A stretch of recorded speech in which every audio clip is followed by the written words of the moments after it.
One of the big ironies here is that President Obama in his statement said how close he was to King Abdullah. King Abdullah did not like President Obama. In fact, a lot of people I know that are quite close to the late King Abdullah said that the king could not stand President Obama because the president was supportive of the Arab Spring, because the president did not support Hosni Mubarak in Egypt, in fact turned his back on Hosni Mubarak in Egypt. So this close personal bond between the president and the late Saudi leader, I think is people being polite. Well, welcome back to the special edition of the Steve Malzberg Show. I'm John Bachman in South Florida. Steve Malzberg is in snowy New Jersey in the bunker. Also, Ford O'Connell joining us from Washington, D.C. And gentlemen, interesting there from Richard Engel talking about the relationship between the Obamas and the Saudi royal family. Interesting that the president bringing the first lady and bringing out all the stops for this very important visit he's on. Steve, take it away. Yeah, and thanks, John. And by the way, folks who want to weigh in, 561-369-0081, 561-369-0081. And Ford, Republican strategist Ford O'Connell, of course, thanks for joining us today on this unorthodox version of the Steve Malzberg Show. You know, and the reason I played that bite from Richard Engel, who is no conservative by any means, is because the Obama administration stressed the fact that Obama had to go to Saudi Arabia because the king and he was so close. And then it turns out, according to Engel, the king couldn't stand Obama. So it's just another fantasy chapter in a fantasy story about Obama.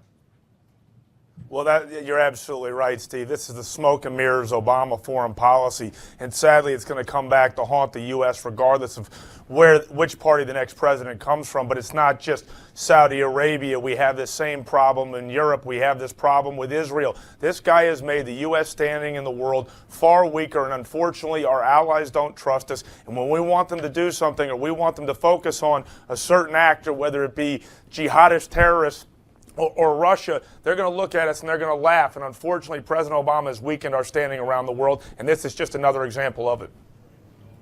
Yeah, no, absolutely. Or let me ask you a little closer to home about what's going on in Alaska. We know that Obama has a war on oil with the Keystone Pipeline. We know he's going to veto that. And his reasoning is very, very flawed, and that's being generous. But now, over the weekend, he declared 13 million acres in Alaska as wildlife preservation area. They can't drill there now either.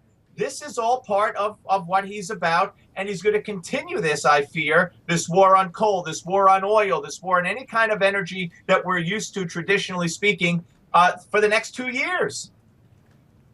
Well, you're absolutely right. Obama cares more about the caribou than the livelihood of hardworking Alaskans. What most people don't know is that oil and gas basically are 1/3 of Alaska jobs, and the revenue they get from it is 85% of the state's take-home revenue.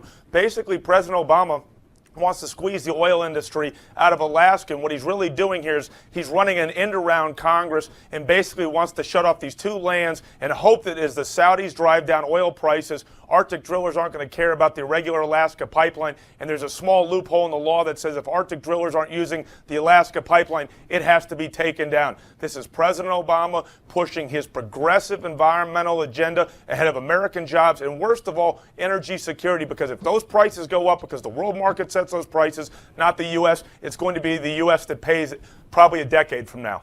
Yeah, and the Malzberg survey recently said we could be at the floor of those oil prices. They may start coming back very quickly. But going back to that article we posted on the screen, the opinion piece from the Wall Street Journal, and the title there, Obama's Trans-Alaska Oil Assault. Ford, echoing your comments there, and this is a quote from the article here. He's slowly starving the current pipeline so that it will have to shut down. Washington's energy debate has been focused on President Obama's endless opposition to the Keystone XL pipeline, but maybe that was only a warm-up. His new fossil fuel shutdown target is Alaska, perhaps concerning for the folks from Alaska. Steve, Ford? Yeah, well, we're going to continue. We'll pick up on that, get Ford's comments when we return, I believe, and hopefully participation from you folks out there. 561-369-0081. Coming back on the Steve Malzberg Show with John Bachman and Ford O'Connell.